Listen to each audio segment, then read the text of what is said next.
Introduction. All matter is made up of atoms, protons and neutrons occupy the center portion of the atoms and the electrons revolve around them in a vertical orbit. Electrons, which are in outermost orbit, are responsible for conduction of current. Electrons flow from a body or a point where there is an excess of electron to a body or a point where there is a deficit of electrons. In other words, electrons flow from body that is negatively charged to a body that is positively charged. Objectives.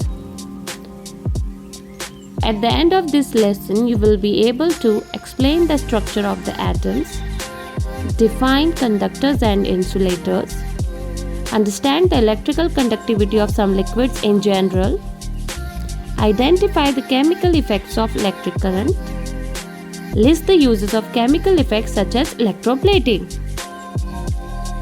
We classify the material as conductors and non-conductors. Material which allow electric current to pass through them are good conductors of electricity. Metals like copper, aluminium are few examples for it. Materials which do not allow electric current to pass through them easily are called as poor conductor of electricity. Materials such as rubber and plastic are the example for this. We use tester to test the conductivity of the material in solid state. Do liquids conduct electricity? Most liquids that conduct electricity are solution of acids, bases and salts. Chemical effects and electrolysis. When electric current is passed through acidified water, water molecules split into hydrogen and oxygen. The two metal rods shown in the diagram are called electrodes. This type of effect produced by electricity is called the chemical effect and the process is termed as electrolysis. Can we use pure water in the place of acidified water? Find out. Electroplating. It is common practice to articles made of cheap metals such as iron or steel with a thin layer of less reactive metal. A steel object, for example a spoon, is connected to the negative terminal of current source. The positive terminal is connected to the bar of metal, for example pure silver. Thus, the spoon acts as cathode in the electrolysis and silver acts as anode. The electrolyte is the solution of the salt that contain the ions of anode metal, for example silver nitrate. As soon as electric current starts flowing through the solution, electrons begins to escape from the silver anode. This results in the formation of positively charged ions which separate the anode and pass into the solution. There, they migrate to the cathode attracted by the negatively charged. When they reach cathode, they accept electron from it and change into silver atom, which deposits onto cathode in the form of thick metallic layer.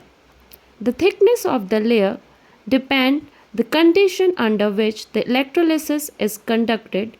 This process is known as electroplating.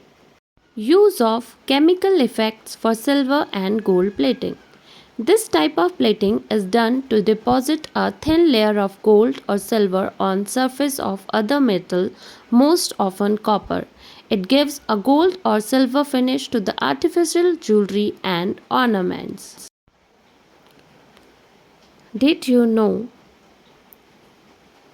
Electroplating is widely used in industry for coating metals object with a thin layer of different metal. For example, chromium plating is done on many objects such as car parts, bathtubs, kitchen gas burners, bicycle handbars, beam rims, and many others. Tin cans used for storing food are made by electroplating tin onto iron. Thus, food does not come into contact with iron and is protected from getting spoiled. Iron is used in bridges and automobiles to provide strength. However, Iron tends to corrode and rust, so a coating of zinc is deposited on iron to protect it from corrosion and dusting. Chemical effects of electric current. The passing of electric current through liquids or conducting solution causes chemical reaction more